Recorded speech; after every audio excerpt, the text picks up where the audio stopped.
अस्सलामुअलैकुम सामीन, यकुम ज़ी-क़ाइदा और 22 मई है। ख़बर का उन्वान है देश दुनिया की अहम खबरें।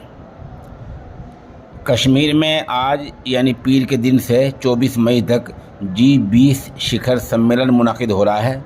इस प्रोग्राम में कई दूसरे मुल्कों के बड़े लीडर शरीक हुआ करते हैं। इसको कामयाब बनाने के लिए कश्मीर में हिफाजत के पुख्ता इंतजाम किए गए हैं। बताया जा रहा है कि 60 बड़े लीडर शामिल हो सकते हैं और 20 बड़े सहाफ़ी भी शामिल होंगे। हरियाणा के रोहतक शहर में 24 घंटे पहले किसानों ने बड़ी पंचायत करके दिल्ली के जंतर मंतर पर धरने पर बैठे पहलवानों की हिमायत का ऐलान किया है। आपको पता ही है कि पहलवान बीजेपी एमपी बृजभूषण सिंह की गिरफ्तारी की मांग को लेकर धरने पर बैठे हैं। पहलवानों का इल्ज़ाम है कि इस एमपी ने पहलवानों की इज्जत लूटी है, असमत दरी की है, पहलवानों को गलत तरीके से छुआ है। किसानों ने ऐलान किया कि 28 मई को दिल्ली में ही महापंचायत होगी। इसमें जो फैसला होगा आगे उसी पर अमल होगा। उधर हरियाणा के ही नारनौल में वाक़े आम आदमी पार्टी के लीडर कुलदीप के मकान पर आज पुलिस पहुंची और कहा कि अगर आप वज़ीर आला मनोहर लाल खट्टर के प्रोग्राम में शरीक होंगे तो इसकी पहले ही इजाज़त लेनी पड़ेगी। आपको पता है कि आजकल हरियाणा के वज़ीर आला मनोहर लाल खट्टर कस्बों में गाँव में जाकर आवाम से रू दर रू बिलमुशाफा सामने बैठकर बात कर रहे हैं। बीजेपी सोच ये रही थी कि लोग घबरा जाएंगे, लोग रोमा जाएंगे, कुछ सवाल नहीं करेंगे, लेकिन जब सवाल होने लगे तो बीजेपी बौखला उठी है और अब लोगों को ये कह रही है जो सवाल करने वाले हैं कि अगर वहाँ आओगे तो पहले से इजाज़त लेनी होगी। सवाल ये है अगर इजाज़त लेनी है तो आवाम मीटिंग कहाँ रह जाती हैं। तीसरी खबर है, आप 2000 का नोट कैसे बदलें।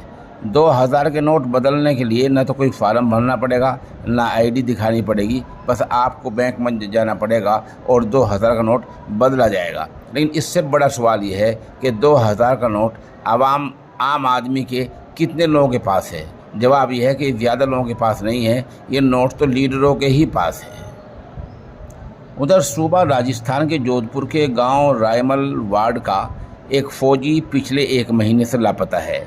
उसकी ड्यूटी जम्मू में थी, वो छुट्टी पूरी करके वापस गया था। इस फ़ौजी का कुछ पता नहीं चल सका है। राजस्थान के इलाका फलोदी का 14 साला इकबाल वल्द इस्लाम सेल्फी लेते वक्त झील में गिर गया और पानी में डूबकर मौत का शिकार हो गया। इकबाल अपने दोस्तों के साथ नहाने गया था। झील के किनारे खड़ा होकर सेल्फी लेने लगा तो उसका पाँव फिसल गया। आपको पता है कि सेल्फी कैसे लेते हैं, मोबाइल खोल लेते हैं और फ्रंट कैमरा चलाकर अपनी तस्वीर लेते हैं ताकि हम अच्छे लगें और वो तस्वीर फिर सोशल मीडिया पर डाली जाती है। तो 14 साला इकबाल ऐसे ही मोबाइल सामने करके अपना फ़ोटो खींच रहा था, पाँव फिसला, पानी में जा गिरा, तैरना जानता नहीं था, डूबकर मर गया। रियासत बिहार के मुंगेर के बड़ी बाज़ार इलाके में शादी के लिए सैलून में तैयार होने गई लड़की को सिपाही ने गोली मार दी है। लड़की की हालत नाजुक बनी हुई है। गोली मारने वाले की पहचान अमन कुमार के तौर पर हुई है, जो पटना पुलिस में तैनात है। पुलिस मामले की जांच कर रही है। छत्तीसगढ़ के ज़िला जशपुर में बड़ा हादसा हो गया है। बताया जा रहा है कि तेज़ रफ्तार बाइक सड़क पर खड़े ट्रक से टकरा गई। इत्तला के मुताबिक 3 नौजवान हरमीत, अनमोल और नशात बाइक पर मोबाइल ख़रीदने जा रहे थे। सड़क हादसे का शिकार हो गए। तीनों की मौके पर ही मौत हो गई। उधर सीबीआई ने साबिक अफसर वन खड़े से कल भी 6 घंटे तक पूछताछ की है। इल्ज़ाम ये है कि शाहरुख के बेटे को फर्जी तरीके से नशे के मामले में फंसाकर 25 करोड़ रुपए ऐंठना चाह रहे थे। ये अफसर 25 करोड़ रुपए ऐंठना चाह रहा था। अब ये खुद सीबीआई के शिकंजे में आ चुका है। पाकिस्तान के साबिक वज़ीर आज़म की सरकार जब ख़त्म हुई, यानी इमरान खान की सरकार जब चली गई, तो ये ऐलान किया गया कि अमेरिकी साजिश है, ये अमेरिकी ग़ुलामी है, फ़ौज अमेरिका के ग़ुलाम है। अब यही इमरान खान उसी अमेरिका के एक एमपी से अपनी जान बचाने की भीख मांग रहे हैं। वक्त की बात है।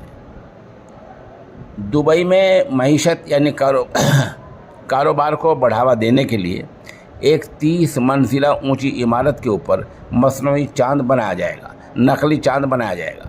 इस मसनूई चांद के अंदर हज़ारों कमरे होंगे, बाज़ार होगा, होटल होगा, नाइट क्लब होगा। लोग वहाँ चलकर ये भी महसूस कर सकेंगे कि चांद पर चलकर कैसा लगता है। इसके अंदर एक रोबोट होगा। ये चांद बिजली की मदद से असली चांद के मुशाबह दिखेगा। पाकिस्तान के वज़ीर दिफा ख्वाजा आसिफ ने कहा है कि 9 मई को फ़ौजी तनसीबात पर हमला करने वालों के साथ मुल्क दुश्मनों जैसा सलूक होगा। उन्होंने कहा एयर बेस पर फ़ौज के मकानात पर हमला दुश्मन ही करता है। उन्होंने कहा इंसाफ पार्टी फ़ौजी असासों पर हमला करा रही है। पाकिस्तान के वज़ीर-ए-आज़म शहबाज शरीफ ने कहा है किसी बेगुनाह के साथ ज़्यादती नहीं होगी और किसी मुजरिम को बख्शा नहीं जाएगा। ये चंद ख़बरें हैं, इसमें कोई बात इस्लाह की हो, कोई बात मशवरे की हो, सलाह की हो तो बराए मेहरबानी हमारे नंबर 96 27 70 90 14 पर बताई जा सकती है।